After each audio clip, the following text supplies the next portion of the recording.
Hey guys, welcome back to Mad About Skin. Now, those of you that follow this channel for some time know that the product I fangirl over the most is this, the Ordinary Argireline Solution 10%. This has been a transformative anti-aging serum that I would never be without in my skincare routine. I like to mix it with this one, the Ordinary Matrixyl, for maximum wrinkle reducing benefit. I've spoken about this extensively on the channel, but there's still a couple of common mistakes that people seem to be making when using these two products together, and I want to cover this off in today's video so that if you're reaching for this powerful combination, you're using it to deliver maximum efficacy for your routine. Sit back, relax, and let's talk the mistakes with the Ordinary Argireline. Now, before we get into this video, I would love to know your own thoughts, feelings and opinions and your experiences with the Argireline, the Matrixyl, or using these two together. Has it transformed your skin? And like me, would you never be without them? Or were you disappointed with the results? Different skincare products work differently on different skin types. It's always worth bearing that in mind, which is why I love to get this conversation going. So sound off in the comments section below. I really want to get this message out there loud and clear. So many people rely on these products. The Argireline is one of the top selling skincare products out there, but I worry that people are using it incorrectly and not getting their maximum bang for their buck. By liking the video, it'll ensure that YouTube distributes it to as wide an audience as possible, thanks to the algorithm that sits behind it. So from the bottom of my heart, thank you all so much.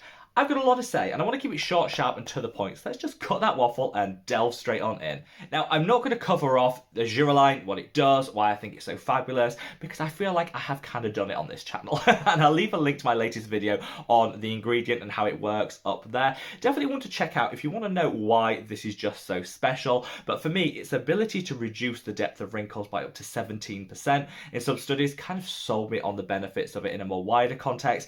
And I've definitely got that plumping, wrinkle reduction and just, I don't know, hydration from this perfect combination. So let's start with mistake number one, which is not targeting. So Argireline works best on dynamic fine lines and wrinkles. Those are the ones caused by movement, so the 11's line, the laughter lines and the crow's feet. So a lot of us will just put a couple of drops in our hand and slap it all over the face. This will work and deliver you some great benefits, but you want to use it in a more targeted way. So what I actually do is, before I go in with this combination together, I'll take a couple of drops of the Argireline and use it on the 11's lines, the laughter lines and the crow's feet here. So you've got those three areas targeted. Let it sink in for like a minute, and then I'll put a couple of drops of the Argireline and the Matrixyl together in the palm of my hand and apply it to the rest of the face. That way you're getting the benefits all over, but you're getting an extra dose, so a little bit more precision and targeting on those areas where you actually have that dynamic movement causing the fine lines and wrinkles. I hope that makes sense, but sound off in the comment section below if you want me to explain it in a little bit more detail. But I think that targeting of the Argireline will double the benefits that you're getting from this combination without racking up any additional cost. Mistake number two is people thinking that these two can be replaced by the Ordinary buffet. So these two ingredient peptides, the Matrixyl and the Argireline, are used in combination in that buffet. So a lot of people think, well, why would I mix two products together when I can just buy one product and kind of take away some of the hassle and the mixing? This absolutely is the case, but it's not a like-for-like comparison. So this mistake with doing that is, first of all, you can't target, which is the mistake number one that I just called out, because it's already pre-mixed in a formulation. Secondly, you're not actually getting the exact same concentrations. So you have a higher concentration of these two key peptides if you buy them separately and mix them together than you actually get in the Ordinary buffet. The buffet also has some additional ingredients like a high concentration of castor oil, which could potentially break you out. So I'm here to say, because they come out with the same price point of buying these two together but versus just buying the buffet, stick to mixing them yourself. It's one extra step, which I get, but it allows you to be more targeted and precise with the application, and I feel you get higher concentration and less of that castor oil that could be a little bit problematic for some people. Mistake number three is not letting the Argireline dry first. I think people are really shocked when they first try this. People call it botox in a bottle, sing its praises, so you rush out to the drugstore, you grab the first bottle you see, you apply it to the skin, and you're like, what is this?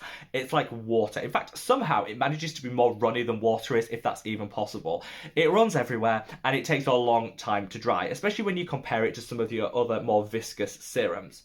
Now, that's just what it is as a product, but don't be too impatient. Let the Argireline sink in and get to work before you then put any products on top. This would normally with a standard serum take like 20 or 30 seconds. With the Argireline, I say it takes like a minute to 90 seconds. So put a couple of drops in your hand and then dab it onto the areas you want to target, rather than using the dropper direct on the face, which just becomes a hot mess. Then time it, let it sink in for like that 90 seconds. When the skin is almost dry to the touch, then you can apply the rest of your products or this combination after, if that's your preference. I know people find that just a little bit irritating how runny it is, but you know what? It delivers such great benefits for that price point. I'm willing to put up with the texture and having to wait a little longer for it to sink in. Just always do that, because that way you'll get maximum benefit. Mistake number 4 is not moisturising at the end of your routine, having used these two. So if you use these two together, you'll get a decent amount of hyaluronic acid into your skincare routine.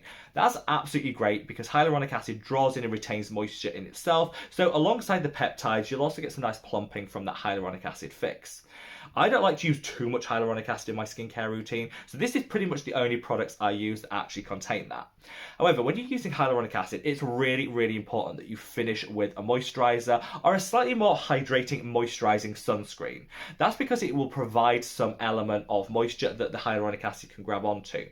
If you don't, and you allow your skin to be dry and you walk out that door, what that hyaluronic acid will do is actually suck moisture from the deeper levels of the skin up, so it actually dehydrates rather than rehydrates. I know this is super confusing, so just take it from me. If you're using this powerful peptide duo together, make sure you finish your skincare routine with a really nice moisturiser or with a hydrating sunscreen, whichever is your preference. That way you'll get maximum benefit and no risk of extra dehydration. Now, finally, people will call this Botox in a bottle, and I genuinely think it delivers some great anti-aging benefits. I'm not sold that it delivers the exact same benefits of Botox. I will call that out to set your expectations up front. But if you've already had Botox, you can still use these products. I've seen some studies and also some anecdotal evidence from people sharing their own experiences that if you've had Botox and you continue to use the Argireline specifically, that can actually extend the time between Botox treatments.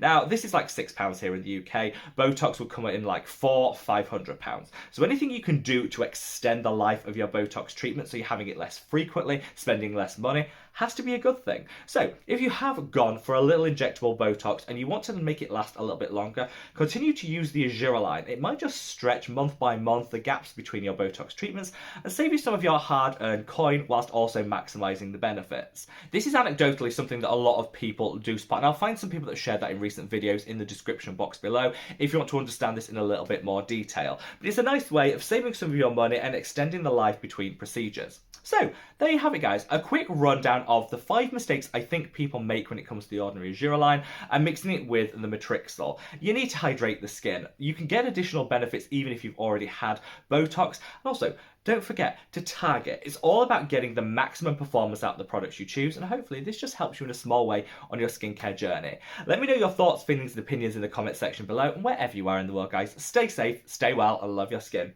Take care. Bye.